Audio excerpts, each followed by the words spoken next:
friends, welcome to the LA Reads podcast. We're your hosts, Abby and Leighton, and this is episode 4, right? Woo! We made it, finally. So we have some news. You're not going to be surprised by said news. You're not going to be surprised by said news. So we recorded this whole episode on Saturday. All things were well.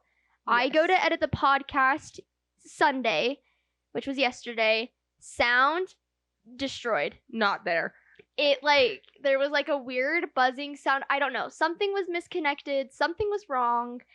Regardless, we are back. I just spent 2 hours trying to figure out the sound situation. Yes, and I took a nap during said 2 hours. And during this process of me trying to figure out the sound, it's basically the same exact setup as we had before. So, yeah, so wish us luck, and or if you know anything more than we do, let us know. I'm just so annoyed because I know a lot about video and audio, so the fact that it's not working really pisses me off. Yeah, I know nothing about it, but I am also frustrated. So annoyed. Anyways. Oh, wow. That's what I said.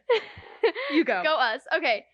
So, first off, before we get into this episode, we need to talk about book club. So, our next episode will be our book club episode, and we will be covering Magnolia Parks and Girl Abroad by Elle Kennedy.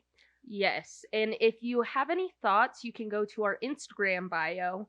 In our Instagram bio, in our link tree, we do have a Google form where you can submit any questions that you want us to answer, any thoughts you want us to read live on the podcast, or anything that you're really thinking at all. Yeah, so that'll be an interesting one. If you've seen my TikToks, you know how I've been feeling about Magnolia Parks, so... Yeah, we've been exchanging text messages briefly. However, we do try our best to keep everything limited to the podcast so we get first reactions. But based off of the messages, we're in for a treat. We're in for a treat. All right, Leighton, what are we doing today?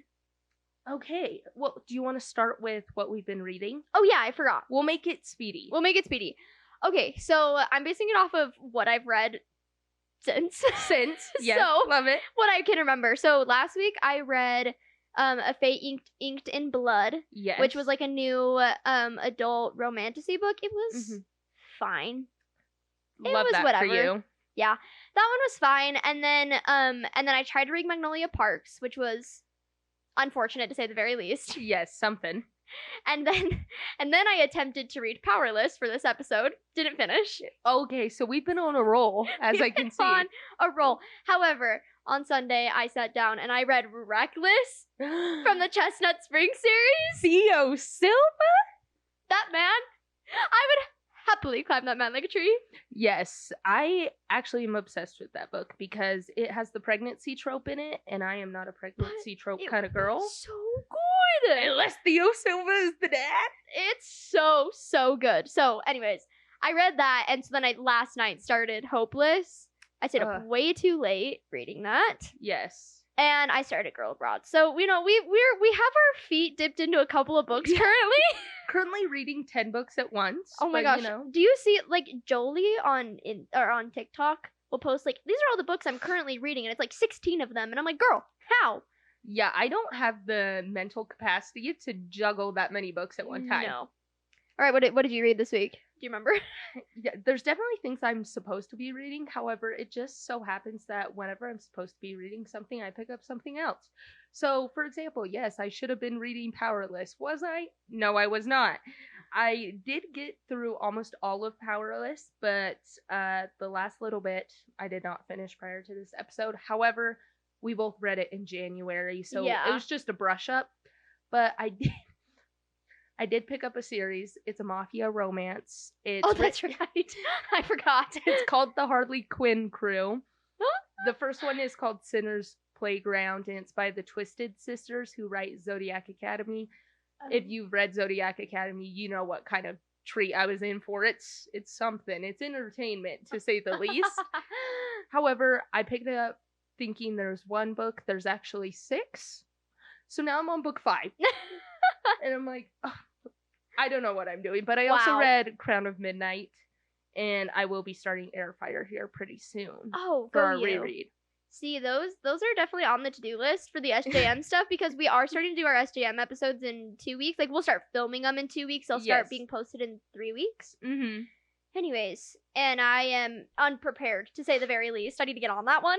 Yeah, originally it was my goal to read, because we're splitting it into first week of April is Throne of Glass Part 1, which is going to be Assassin's Blade, Throne of Glass, Crown of Midnight, and Heir of Fire. Yes. And then the rest of them for Throne of Glass Part 2. My goal was to reread all of them prior to that, but that means for us, they have to be read in about 2 weeks.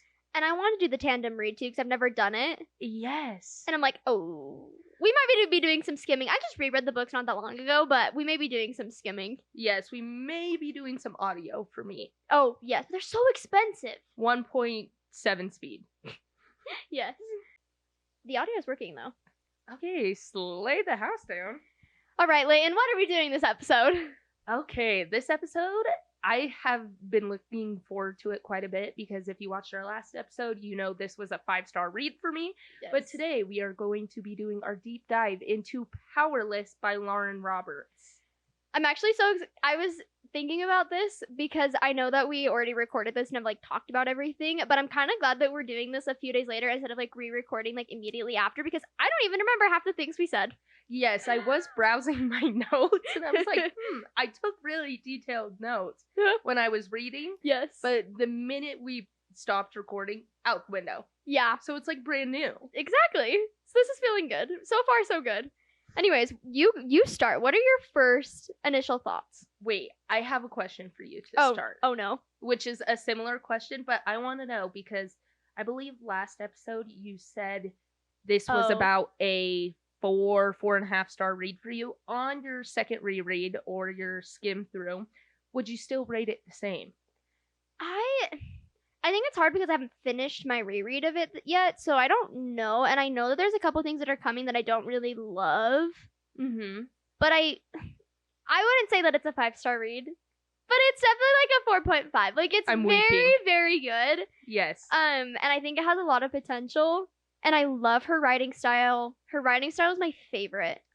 So beautiful. Well, and it's, like, her writing style and, like it's just, like, the first person present tense, like, where the character's more voicey. Like, I just love it. Like, that's how Fourth Wing is written, too, and I love it. Mm-hmm. Anyways, but I feel like it's literally, there's just one part of it that I hate, and it's the resistance stuff that I just didn't vibe with, and so it's really hard for me to give a 5-star when I'm, like, there's a whole plot point that I hated. Which is actually kind of a main plot point in the book. I know, exactly. Probably will be the plot point in Reckless. Yeah. Oh, yes, it will. But I think it'll be better done in Reckless. Mm-hmm. I don't know. It was just like, yeah. So I would say that it's probably still, like, it's a 4.5. Okay, that's still pretty good. I was nervous going into this because I watched a lot of other people's reviews prior to my reread to get more of a in-depth experience for everything to look out for. So I was nervous that I wasn't going to rate it 5 stars again because from what I could tell, everybody very heavily compares it to the Hunger Games. And when I read it the first time through, I did not get that. However, I was not looking for that, so that wasn't even on my mind. And on the second reread, I understand. Where people are coming from. It definitely, you have a lot of things that feel very much like Hunger Games. Like, and it's not just like, oh, like, it's like a trials or whatever. Like, no, it feels like there's some very specific parts in the book where I was like, I'm pretty sure they do that same exact thing in Hunger Games. And you're like, okay. Yeah, I think a big part for everybody was the kind of interview style prior to them entering the games. They were saying this is very reminiscent of Katniss, her Mockingjay moment and everything like that. I do agree. However, I don't think it's fair to say that Suzanne Collins has trademarked that because, you know, nothing is 100% original. I'm sure when Suzanne Collins wrote it, it was not 100% original. Yeah, so, like, Deathly Trials is not a new thing. Yeah. Like, a rebellious, like, girl is not a new thing. No. Like, none of those things are new. Those are been in multiple books. Like, just because there's one big book that, like, encapsulates those things doesn't mean that they invented it. Yeah, I definitely think that's the majority of people's criticism is it does have a lot of those popular tropes in it. So it does feel very reminiscent or similar to a lot of other books, Yeah. i.e. Red Queen, I've heard, as well as Hunger Games. Yeah. However, like we said, nothing's original. I think she did a great job. For me, characters play the biggest part in it. Mhm. So I loved her character so much. I love Peyton. I love Kai. Even Kit. I hate Kit, but I love to him. hate Kit. Yes. So, oh my gosh, Kate, this is so random. But one of the things, she does a good job making things super simple and like so that you can understand it. But I can't. So for those of you who don't know anything about this book, we forgot to say spoilers. we haven't yet. If you are listening and you have not read Powerless yet, goodbye. Yes. If you are planning on reading it. If you're not planning on reading it, you can happily keep going with this conversation. But if you have not read it, we are going to be talking about spoilers in the book. Yes. So definitely do not listen if this is a book you're wanting to listen to. So sorry that we forgot. Yeah, We're a little scatterbrained today. We're having a rough time. That was actually on purpose. You know, that was our spoiler-free section, and now we're entering the spoiler section. And now we're entering the spoiler section. So, but I was going to say, for those of you who don't know a ton about the series, so it's basically about they're in a world where there was a plague. It's called the Plague. The Plague. And it made a bunch of people sick and it killed them. But the people that lived gained powers, like magic, essentially. And they are called the elites. Yes. And the people that lived and didn't get magic were called the ordinaries. Yes, which I accidentally call them the originals every time I talk about it. And not quite right, but so we're really creative here. But it was said that the ordinaries were diseasing and killing off the like elites. So there was a thing called the Purge. Yes, the Purge. Yeah. And to kill all the ordinaries.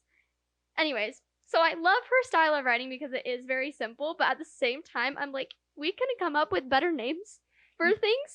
Yeah, she definitely, it feels like sometimes when I'm writing, and I don't know if you do this, I'll put in a name or something for the time being, saying, you know, I'll put more time and effort into deciding this later, but for now, your name is Sarah. Yes. You know?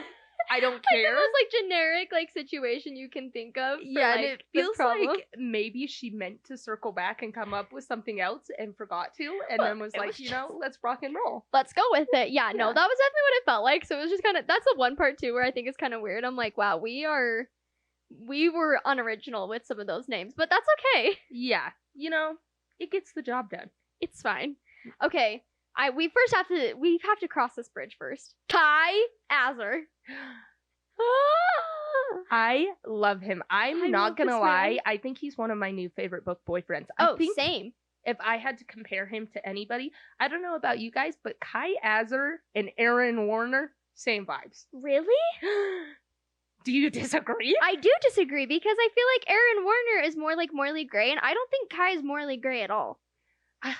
I know exactly why you're saying that, but I don't know why, but the vibes are the same. Just like, I think they're both like really arrogant. So I feel like that maybe is I'm like just a good comparison. Obsessed with both of them. Maybe that's it. That's the common denominator. They're just the same exact person in your mind because you love both of them. Yeah, absolutely. Well, here's the thing. So when I picked up Powerless, I was really nervous because I picked it up like a while after it was like already been released, and people on TikTok were freaking out and everyone was like, Kai. But TikTok is very known for like loving morally gray men, which is fine.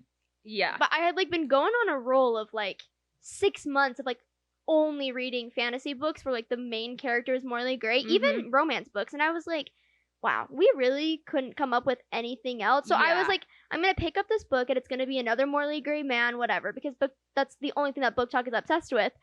So to my surprise, to pick it up and see that he's more of like an arrogant playboy, like very funny, very flirty, I was like, and that made me love him because I was like, wow, this is refreshing. Like, this is so different from what I've been reading. I feel like I don't even know how to describe this super well, but I'm going to try my best. I feel like he's the inverse of everything that we see, because normally we see morally gray men masquerading as these super kind type of individuals, and that's not who they are. But in this case, we have Kai, who's kind of masking as a morally gray man, but deep down is very kind and nurturing, and Yes. is that different kind of type. So I kind of love it. I kind of love it too. And Kai's character, so the dynamic between Kai and Kit is so interesting to me, because I mean, I've read a lot of books with like brothers in it, and they're always like princes, whatever, but their dynamic is so interesting to me. I feel like it's very different compared to some of like, the books I've read, because it's like their relationship grows and you see it where like usually in books like the guys are like the boys are usually like still really good friends, like they're like best friends, they're not envious of one another, whatever, but that is not the case with Kai and Kit, which is very interesting. Yeah, have you read or not read? Have you watched Breaking Bad? I watched it. Yes, I did. Okay, Kai and Kit to me are very reminiscent of Walt and Jesse. Oh, interesting. For those of you that have watched Breaking Bad, to me, in this case, Kai is Jesse and Kit is Walt, because essentially who you think is supposed to be the hero eventually turns into the villain, and the person who looks like the villain, turns into the hero, as we can see. So I think it's like I was obsessed with their character arcs in Breaking Bad, and it's not confirmed because obviously Reckless is not out, and we cannot confirm that Kit is evil. However, I would put my whole life down. I was gonna ask, I was like, do you think that Kit is gonna be the villain?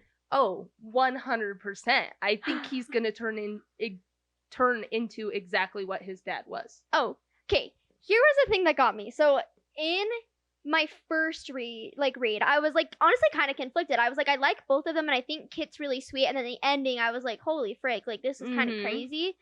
And I was like, there's no way he'll be like terrible. Like he was so sweet the entire book. And then rereading it, I was like, no, he's kind of a douche. He's kind of the worst. He is kind of the worst. There's two instances. So, but there's one specifically. So in the book, the characters have to like basically they have like events and balls and stuff during the like trials, and they have to like choose a date that they're gonna like do everything with. And Kit knows that Kai is interested in Peyton. Yes. It's very obvious. Literally, the chapter before ends with like Kit kind of making fun of Kai because he's like trying to flirt with Peyton, and Peyton is like not having it. Yes. And then literally the next chapter, Kit asks Peyton to be his date for everything, and Kai steps back and he's like, like I can tell that she like intrigues him, so like I'm just gonna let him have it. And I'm like, okay, this douche, like he knew that Kai was interested in her, and he really just said, no, I want her for myself. If Kai wants her, then I want her. Yeah. And I was like, what the heck? I know. I'm like, Kai, you need to be a little less selfless, He is, yeah, there was so many parts like that where I was like, what the frick? And then there's another part too where Peyton asks both of them at two different times, if they would switch places with the other. So she asks Kai first, and she's like, do you ever wish that it's you? And he was like, no. Doesn't elaborate more. Later in the book, he elaborates, and it's like, I could never be king because that would mean that my brother would be me, and my brother couldn't kill. Like, I don't want him to become the monster that I am. And you're like, the sweetest little thing. Like, he's not saying that he couldn't be king, like, he couldn't do it. Yeah, he's obviously could. Yes, he's just, like, trying to protect Kit. Whereas when Peyton asks Kit literally the same exact question, is, like, he's like, I don't want to be king. He's like, I'm so jealous he's like, I want what Kai has. Yeah. Like, the freedom, the, like, choice, the, like, so that he can actually like help people. And she blatantly says in those lines of like, I can see the jealousy in his eyes, the color of his eyes or whatever, and his eyes are green, like showing, like explaining like that he is extremely jealous of Kai and what he has. So I was like, this man is just kind of the worst. Yeah, you literally could rename this book just Kit wanting to take everything Kai has. No, literally though. It's so annoying. And so then at the very end, when he's like, go find Peyton or whatever, I'm like, that just basically, like, he knows what he's like, the pain that he's causing Kai to like go tell him to do that. Yeah, because we at that point, and Kit obviously knows that Kai is in love with Peyton, and having to hunt down the person that you are in love with and that betrayed you and bring her back to his brother and everything like that, not going to be a simple task. He has a whole army at his disposal. You can't send somebody else to do it. Yeah, no, he definitely, like, I mean, I guess now Kai's role is, like, enforcer, but, like, still, like, it's just, like, I feel like Kit's smart, like, he knows what he's doing, and I'm like, he's purposely causing all of this pain for no reason. Yeah. Anyways, he's definitely the villain in the next books, for sure. Oh, 100%. And I want to circle back to that in a second. However, I have a note that I want to touch on from the very beginning of the book. Oh, okay. So I don't want to get too far into it. But can we talk about how perfect Kai and Peyton's first time they meet is? Oh, yes. Because I have the biggest issue with books where the only reason the male main character is interested in the female main character is because they're hot. Yes. It's almost like, oh, I see them across the room, we lock eyes, I'm immediately interested. And I always sit there and why? Besides they are an attractive person. I cannot get over that.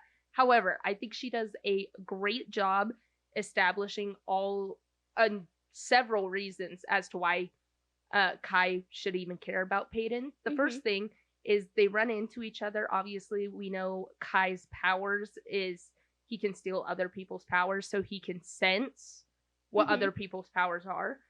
In the first 5 seconds of them meeting, he has this whole internal monologue saying something along the lines of, oh my gosh, it's not an original, an ordinary. Yes, the ordinary. Is the girl in front of me an ordinary? It's my job to find ordinaries and murder them. Yeah. So obviously I need to take interest in this girl.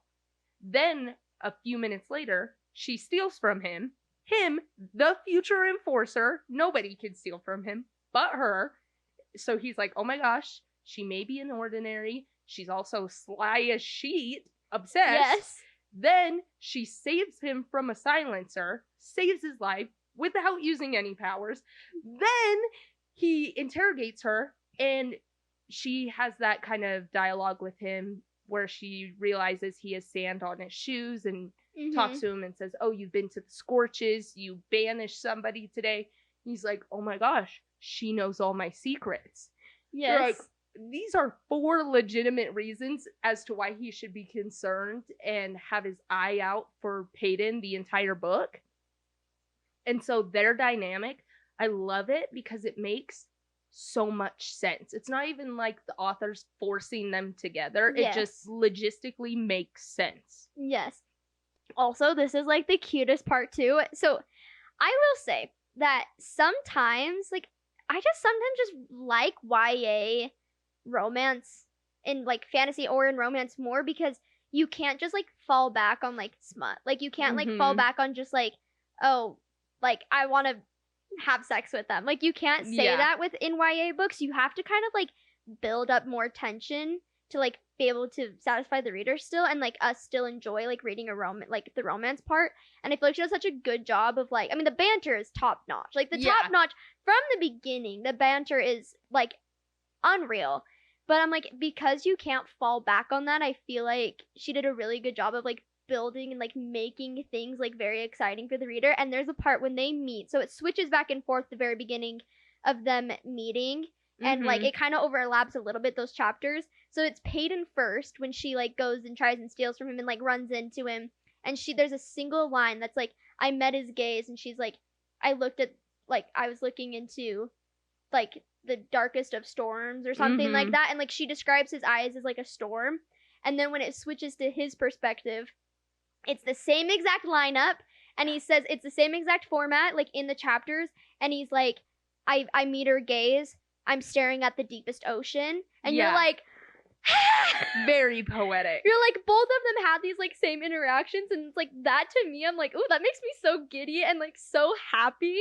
Yeah, I have multiple thoughts on this. Side thought is I love it when authors do that, where we get to experience a scene, even if it's very brief, from both perspectives. So we get to see the internal monologue of both the characters. Obsessed. Second thought, I 100% agree about, I think a lot of authors build emotional connections by 2 characters being physically intimate with each other. Yes. And then that's their explanation as to why they care. Yes. They said, oh, they've been together now, obviously they care. Yeah. And you're like, no, in YA, you don't have that luxury. Yeah. You have to build this intimacy between these characters, between just dialogue or longing glances, small touches, you know what I mean? Yes. And I think Lauren Roberts is an absolute master of making the most out of a few lines. I remember in the first trial, we see Peyton get hurt by Ace. She stumbles to the creek and she runs into Kai, and then she passes out. And then when she's waking up, he looks at her and he's like, oh my gosh, Pay, wake up. And the next line is, he's never called me Pay before. But I kind of like it. And I'm like, oh my gosh, why is my heart rumbling in my chest? You're like, oh my gosh. Also, I think she does a good job too. So, also at the beginning of the book, this was crazy to me, and I didn't pick up on it the first time I read it. Was the beginning. So, in the very, very beginning, there's this first scene that we see. One of the first scenes we see with Kai is that he gets sent out to go basically kill an ordinary. So he goes to this family's house, discovers that this ordinary that he has to kill is like an 8-year-old little girl. So he sends the guards to go take the family out to the Scorches, which is like the desert surrounding their like civilization. And he was supposed to go and kill the little girl, but he goes and brings the little girl to them. And during this scene, that he says a couple of lines. He calls her in his head a vicious little thing. He gives her a little dagger and is like, all vicious things deserve something pretty, or something like, he says something like that. Yes. And then there's a very distinct line that he, in his mind, says, maybe you don't need powers to be powerful. And then throughout the book, he refers to Peyton as a vicious little thing. And like there's multiple like parallels between that scene with this little kid ordinary to like how he sees and treats Peyton. What kills me is that I feel like it just goes to show the type of person that Kai is, where it's like he has never really truly cared if someone was an ordinary or not. Like he's never seen that as like weak. And I think he more just looks for like power, and like, and he cares to like see that someone has like is strong and courageous, and you know, and I think he sees that in Peyton. What kills me is that if Peyton would have just gone to him and told him who she was, he would have helped her 110%. Oh, yeah. But because she didn't, now he has no choice. He has to go find her because now he's the enforcer. And I'm like, oh, but there were so many parallels between how we saw that little girl and how we saw Peyton. And I'm like, And it also kills me because like you said, I think it's the very first chapter in Kai's perspective. We see him essentially save this ordinary girl and her family. So we know as a reader that obviously he's been on his own agenda is saving these ordinaries, or he doesn't believe in killing them. And he's trustworthy. Yes. So the whole time I'm screaming in my mind, like, come on, Peyton, trust him already. He's not going to out you. But I do think we need to acknowledge that she doesn't see that. And so she's operating under the assumption of he's the future enforcer. His job is to kill these ordinaries. All he's done is kill ordinaries. Which just makes me scream internally because I'm trying to, manifest for her. Yes. I'm like, please do this. Yes. I just definitely think that very specific line in that first chapter where he says, I don't think you need powers to be powerful is really going to come back into play later. Or just like his feelings like towards that like will definitely come into play. Yeah. And I 100% agree because I don't think we've talked about it yet, but something I love about Lauren Roberts is she has a very cyclical writing style. So everything in her writing comes full circle. Nothing is mentioned and then forgotten about at a later date. I think a great example is we see when they're having the ball, the rebels or the resistance attacks, and then Kai gets a knife lodged into his back.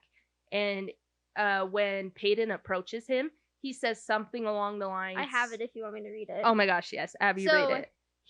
She helps him pull out the dagger in his back or whatever, and then he makes a comment to her, and he says, do me a favor, darling, and what's that? And he says, promise me you'll stay alive long enough to stab me in the back. And she laughs loudly. She says, I laugh loudly. That's been my goal all along, Prince. Yes, and then on page 492, which is essentially, I think, 2 chapters away from the very end of the book.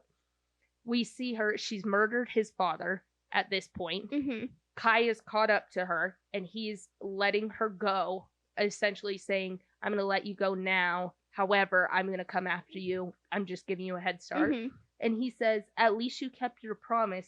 You stayed alive long enough to stab me in the back. Ah! Oh, and now I promise to return the favor. Ah! Are you kidding me? Is that not the most, like, cyclical, beautiful, full circle thing you've ever read in your life? And you're like, and there's so many things that I feel like already came full circle in the first book. So I'm like, what did she plant in the first book that's going to come in full circle later that we don't even know yet? You know what I mean? Oh, 100%. Oh, also, okay, I have to say, if a book has a really good plot twist, that immediately, like, spikes up my rating for it automatically. Like, if it's too predictable, like, I'm not going to enjoy the reading. I'm going to be honest. Maybe I'm just dumb, because once I saw it, I was like, oh, that would make sense. And, like, I see how that was prepared, like, how we were leading up to that. But the plot twist of him being the one that killed her dad got me so good. Yeah. I was shocked. I think it probably was fairly obvious, but I did not have my thinking cap on when I was reading this book because I didn't see it coming either. She repeats over and over and over again how, like, the green eyes are, like, what she sees when she looks at Kit and, like, how that affects her. Like, she says it multiple times. So, like, in my head, I'm like, yeah, I believe her. Like, 100%. I believe her 100%. And then all of a sudden, it's like, those weren't green eyes you were looking at. They were blue. And you're like, wait, what? What do you mean? I know. I forget that authors can do that. I know in writing exercises and things along those lines, they'll always say, what does your character believe versus what actually happens? And I'm like, oh my gosh, they can believe a lie? Yes, exactly. And I was like, holy frick. So that plot twist and just everything like that, like, really got me. Yeah. And then to see Kit at the end kind of like, I mean, the king dies and I'm like, holy frick. And then to see Kit become this like this kind of like dark king by the end, you're like, wow, there was a lot happening in those last 100 pages that I was like, did not see coming. Yes, 100%. Something I noticed too while I was reading, because I was trying to be way more analytical, because the first time that I read it for enjoyment. You know, I didn't think too hard about it and I loved it. And this time I wanted to go through with a very analytical eye. Can somebody tell me how she literally specifies that there are people out there whose powers are to tell whether somebody's telling the truth or not? Oh, yeah. There's not one of those people in the castle that's like, ding, ding, ding, not a sidekick. Yes. Where are they? Did they banish them? Yeah, I don't know. The thing with her, the magic system is it's really interesting and it's pretty simple and straightforward, but at the same time, we don't know a ton about it. Like, she's like, oh, all these powers exist, but it's like, how many do actually exist? You know what I mean? The only thing that we know is like the silencers, and it was like there was 3 of them. Oh. Like, you know what I mean? So it kind of sounds like maybe there's not a ton of like these like really powerful like elites and stuff, but also what I thought was interesting was that we don't know what the powers were for a lot of people. Like the king and queen, I don't know what their powers were. I don't think it was ever revealed. Yes, we were talking about this, and I don't think I know what the powers are either. Like, or I didn't what was pay the attention. king's? Yeah. Yeah, I don't think they told us. Yeah, so I just think there's a lot of the magic system that we don't know yet, and I don't know if that was on purpose or if that was just like an accidental plot hole. Yeah, I would hope that it would be on purpose and that would come around full circle. However, I mean, maybe. I feel like there's enough small things that feel kind of like plot holes. Maybe she just thought it wasn't super important to the story, and so it's left out. I don't know. But speaking of powers, though, okay, I have a question. Oh. Because when I was rereading... Yes. I know where you're going. I know where... Yes. So, wait, hold on. Let me, like, pause this, and then we can press play again. Okay, so I don't know how I didn't catch on to this the first time I read it, but the second time reading it, Adina is Peyton's best friend who she lives on the streets with, whatever, and she's the only person that knows Peyton's secret, which is that she's an ordinary. Yes. In the first 10 pages of the book, we learn that Adina's powers is to be able to phase through things. So like she doesn't turn invisible or anything like or teleport, but she can phase through like walls, through people, whatever. Okay. At the very end, we all know what happens. That she gets caught up in the last trial, in the last challenge, and she gets killed. But you're telling me that an elite who can phase through walls, who can phase through things, couldn't get out of the maze and escape for herself. Yeah, your step one, I think her arms were bound or something along those lines. Yeah. She should at least be able to phase through her restraints. She should probably be able to phase through the maze. Exactly. As well. So it's like, and like we have like Adina's super sweet and stuff, but she's not incapable. And then what gets me is I'm like, okay, she's dead, and that's kind of like what sparks that like last part of Peyton being like and like makes her lose it. Yeah.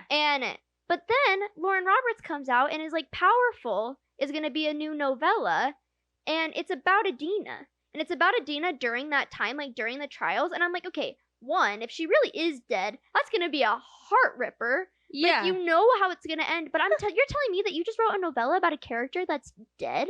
Yeah, it feels like it's going to be a setup for Reckless. Exactly. So I'm like, so this is my question is, do you think that Adina is dead or not? I put a lot of thought into this. Absolutely not. Still alive. No, I don't think she's dead either. Like, once I thought about it, I was like, based off of like her magic alone, yeah, she shouldn't have been able like to be captured like that. And then also like to write a novella about her later, like it just doesn't make sense. And I think we've confirmed at some point in this book, shapeshifters do exist. Oh, yes. Right? So do we think like in the trials that like there were shapeshifters that were like taking on like the shape of like these people that they knew these people cared about? Yeah, I'm thinking the only way they would do it is they captured somebody who is a shapeshifter. Yeah. Had them shift into Adina just to hurt Peyton. Yeah, for that trial. I don't know. Like, it just was super weird. Like, it just doesn't feel right. And when I feel like when something doesn't feel quite right, that's usually means that there's something not right. Yeah, no, 100% agree. I think she's still alive. I would even go so far to say if we're going to get a novella about Adina, I wonder, and this is just me speculating, I don't have anything specifically pointing to this, but if at some point in time Adina maybe became part of the resistance and either purposely found Peyton and was protecting her or keeping an eye on her, spying on her for the resistance because her dad had those connections to it or something along those lines. Yeah, I don't know. Or maybe like even just the novella will be about like her, like, because I know that the novella is about her and a boy. Yes. That she meets a guy while she's at the castle or whatever working, but maybe she also like while she's at the palace like starts to get wrapped up in some of the rebel stuff. Yes, because I know Lenny's always around. Yeah, exactly. But I don't know, but yeah, that one got me when I reread it. I was like, that just doesn't make sense how she was able to get captured. Speaking of theories, oh yeah, what's your theory? I think it's about time we get into those. Oh, I know exactly what theory you're gonna tell, and I am quaked by this. Wait, Go. I have two of them. Okay. I'm gonna do the one that's a lot more sound first. Okay. Which is, we obviously know the title of the next book is Reckless. So I paid really close attention in my reread of when she actually used Reckless. And I believe it's only used twice throughout the entire book, and both are in correlation to Kit.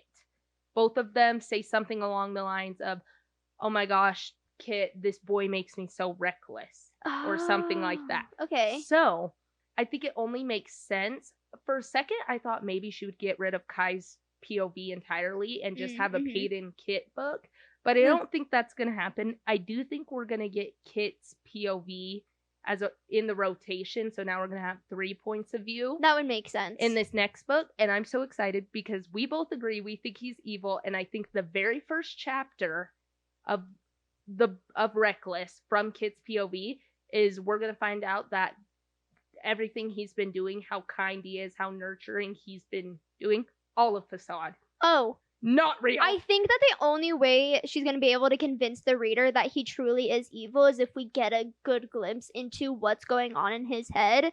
So it's like, it makes sense. Like, yeah, like if he's going to become the villain, like we can't just be like from like an outsider's perspective, like seeing him. It's like, no, we got to see the inside of his mind. Like what is really going on in there? So for sure, I believe it 100%. And I think 100% it's going to be, we're going to realize that him and Kai are actually not that close. Well, according to Kai, they're that close, but he's been jealous of Kai his entire life. And so he's been kind of acting close to him because he essentially wants to be him and have what he has. Yeah, and I definitely think that Kai and his relationship, like, yeah, I agree. I think it's definitely going to be pulled apart for sure. And I think that Yes. Kai eventually in Reckless is gonna have to like choose between Peyton or Kit, and he Mhm. better freaking choose Peyton.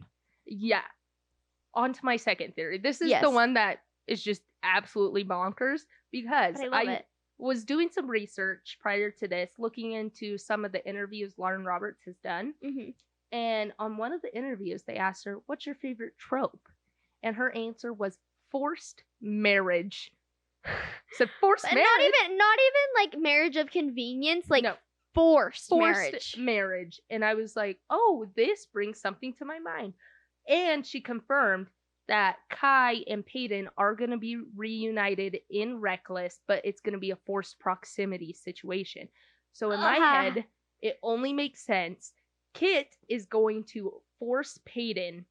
Well, let me rephrase. Kai is going to capture Peyton. And when she's captured, Kit is going to force her into a marriage to keep her away from Kai and essentially own her and own her actions. He even can go to the extent of dangling Kai over her because I don't think she would ever let anything happen to him. Yes.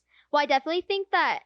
So it was confirmed in an interview, right, that she was like, the next book isn't like it takes place outside of Ilya. Yeah, like they're in other places. So I mean, I definitely think that it's gonna be, because that was the one thing I didn't like about this book was that I felt like she kind of gets like thrown into the resistance, and it's just very like all over the place. Like they had no real plan or like structure or anything, and so I feel like Peyton, when she leaves, is gonna like find more structure within like a rebellion, and I think she's gonna agree to marry Kit so that she can be like an inside person for sure. The marriage is gonna happen. But it makes sense. Like that's gonna be so painful. But like if you're gonna, I mean, we've already established that Kit wants Kai to suffer. In all honesty, and this would definitely make him suffer. So and it's confirmed that it's a trilogy, correct? Yes. So this book has to be the longing book. Yes. We can't be together under any circumstances book because they can't reunite this early. Yes. Right? And I could see Kit too being like, death is too kind for you. Like, I'm gonna do something that's gonna like make you hate your life more because you killed my dad, and it's gonna be that. Exactly. Which I don't even think we really. Well, one thing before I go over there. Yeah. She also confirmed in an interview that there's gonna be a new relationship in this book. So I have a theory that I'm thinking she's gonna go to the Resistance and she's gonna meet another boy in the Resistance. Yes. But I don't know if by new relationship, maybe she means like something along the lines of her and Kit. You know, even if that relationship is gonna be one of a lot of tension and maybe more filled with hate. However, I kind of think it's gonna be a Resistance boy. No, what if she means Adina and one boy though that we're gonna meet in the novella, and that she's not actually dead? That could be true, because if Adina's alive, maybe she's saying we're gonna actually get a new look at Adina and that boy's relationship. What if Adina's alive and her and this boy escaped, and so when Peyton also escapes and ends up like in wherever she's going next, she finds Adina. Yes. T. What was that sound? Oh gosh. Okay. Where did we leave off? You said you had two thoughts you wanted to share. I have two thoughts. Wait, let me think them through for a second. I can't remember what they were. Yeah. They are. I had two thoughts. They were. They're not coming to you? Oh, I have one. I don't remember what the thoughts were, but I have the one. Okay. So one thing that I do love about her writing style as well is wait. Is that gonna disconnect? Nope, still working. Okay. Sorry. One thing that I love about Lauren Roberts' writing style too is she's so good at writing fight scenes. Yes. They are very, like, in my mind, like, I can picture them perfectly, which is hard to do. Like, not a lot of authors will write fight scenes like that. So I love how good she was at it. But here's the thing, is I feel like in the next book, there's going to, like, wait, what was my full thought with this? Help. You I have were having a saying brain you thought fart. in Reckless there was going to be a ton of fight scenes. Oh! But there was an overarching thought to this. The fathers, right? The fathers, and that was going to be the conclusion. Oh, yes. We got there. We got this. Sorry, guys. My brain is, like, only on half. It's only half working. Yeah. So I think that based off of how the first book ended, we obviously have like Kai going and looking for Peyton, whatever. But what I think is really interesting is that we know as the reader that he killed her dad, and obviously, and she knows that too, but he doesn't, is what I understand, right? He doesn't know that. So I think obviously we know that Kai's gonna be hunting her down. So I think there's gonna be a lot more fight scenes between them, which I'm so stoked for. I cannot wait for, because literally one of my favorite parts of this entire book is when they're sparring. Yes. So the tension is so high during those scenes. So I'm like, I can't even imagine what it's gonna be like now. Where like he's probably not gonna be holding back. So you know, like in the sparring scene, how she's like, "You're holding back. Why are you doing that?" Like I can already see the banter of them in the second book being like, "Oh, so thanks for like deciding not to hold back this time," or like, you know what I mean? Yeah, because the banter in that sparring scene was very cute and very fun. When he was saying, "Oh, I don't want to mess up your pretty face," and she says something along the lines of, "Oh, I have no problems messing up your pretty face," and he goes, "You think I'm pretty?"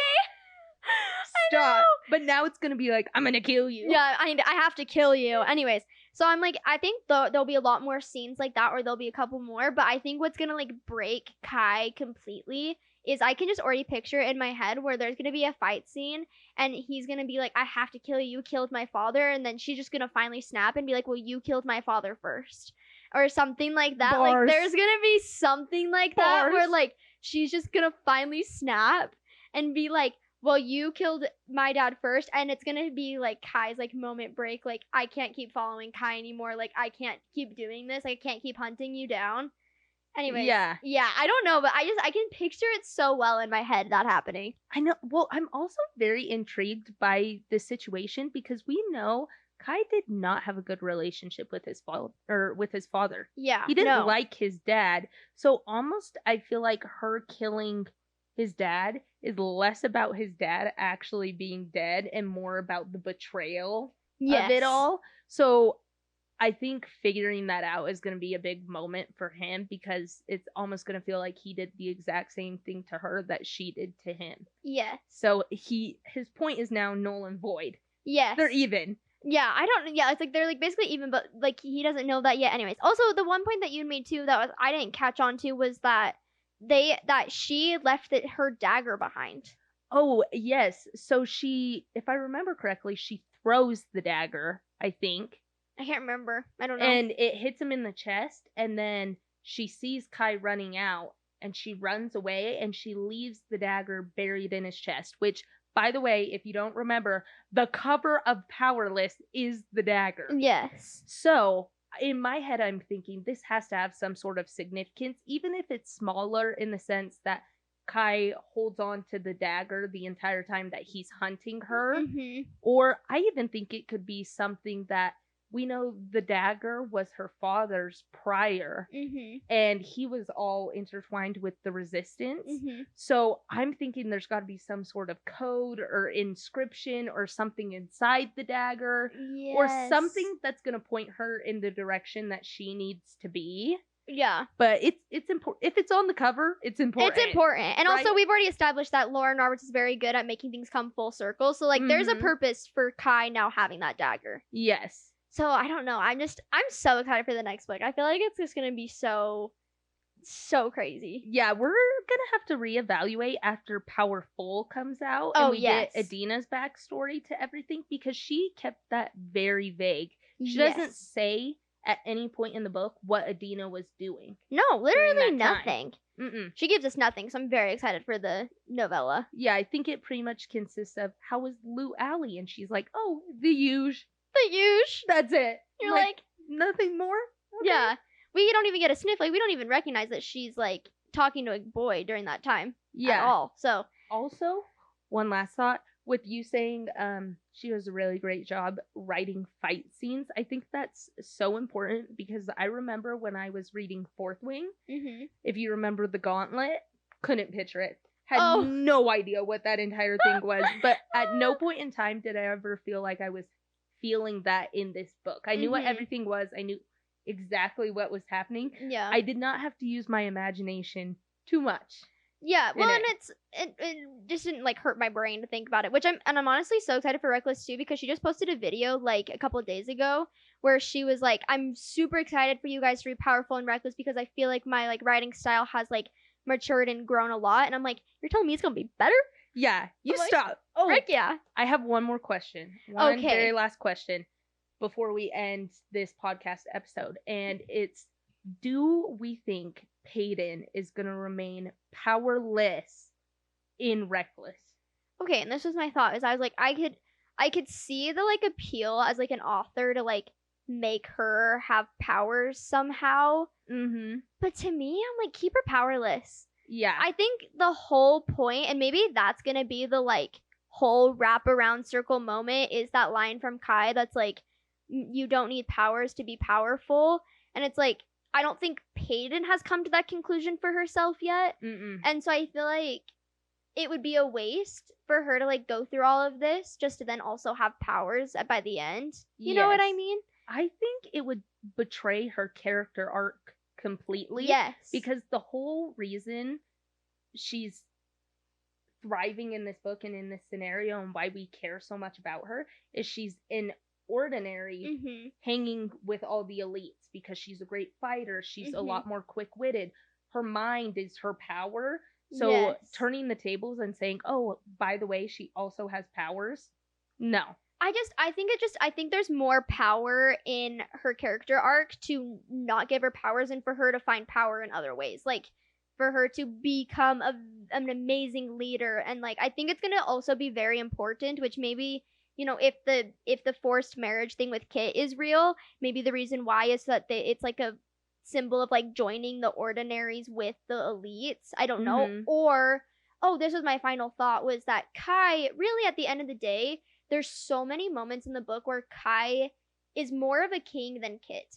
And it's like, it's very, like Peyton says multiple times how Kai is gentle, how he is so kind and humble and soft and like has all of these qualities that like are for a king. And there's also a line where Kai's like, I will never be king. And I'm like, when a character says they'll never be something, they have to be. And so I feel like Kai truly is going to end up like, you know, killing Kit, or Kit's going to not live and Kai's going to become king. And I think it'll be very valuable it'll be much more valuable and powerful for her to still be an ordinary and to combine those worlds together. Like, that's like how you would like wrap up that like plot, you know? Yeah, because the perfect ending, you would think, is Kai is now king.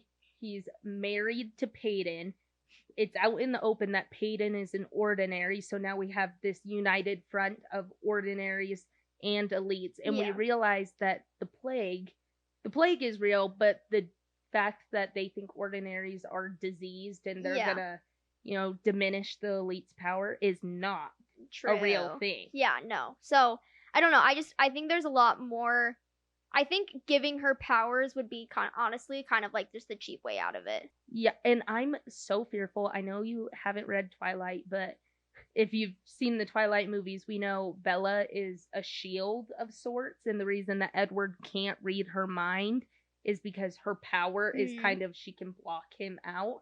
I'm very fearful that she's going to do something very, very similar, where she's going to have a power, but it's going to be more of an incognito power that's like some sort of blocking or something similar that makes it seem like she's ordinary when she's not. Yeah. And I don't want that, because I genuinely can only think of one other female main character that's in a fantasy book that doesn't have powers, and that's Jude in The Cruel Prince. But that makes me love her though. Like, Jude, I don't like that book series, but Jude is one of my favorite female characters because of the fact that she becomes so powerful without powers. Yeah, or correct me if I'm wrong, because you probably know better, but something that I really liked in Tower of Dawn is Nezarin, right? Yes. She doesn't have magic powers either. She's just really strong with with archery and stuff. Yeah, which makes me love her even more, because sometimes I feel like magic and powers can be a cop-out. I love good, competent female main character. Yes, and I feel like it's like the same thing. It's like authors will just sometimes fall back on powers and they'll fall back on smut, and it's like, okay, that doesn't make up for like come up with something a little bit more creative, okay? Yeah, plot devices, magic and smut. That's all you need. Okay, do you have any other thoughts? No, I think that's everything. I think we covered so much. I know. I feel like that was pretty good.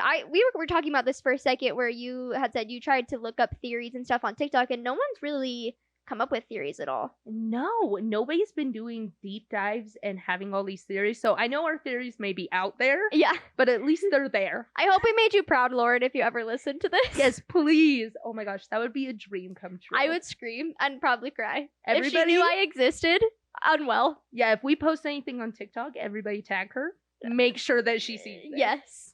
Anyways, okay, well, I think that's it for our wrap. That's our everything on Powerless. We will do an updated episode with when Powerful comes out and also Reckless when it comes out in July. But I think that's it. So just remember, we have our book club next week. We are covering Girl Abroad and Magnolia Parks. And then the week after, we'll be jumping into SJM Universe, so be ready, starting with Throne of Glass. Yes. So get reading. There's a lot of books in that series. We need people to be at our same level so that you guys can fully enjoy this experience. Yes, because to my knowledge, we're going to do kind of a big deep dive. Are we doing theories and everything? Oh, if you think that this was a deep dive, you haven't even seen what a deep dive is yet. When it comes to SJM, I'm kind of on crack, so yeah, Abby is like the most analytical thinker when it comes to SJM things. That's why I'm always pivoting to her, saying you might know better. Anyways, thank you guys so much for tuning in this week, and we will see you all next Thursday. Bye.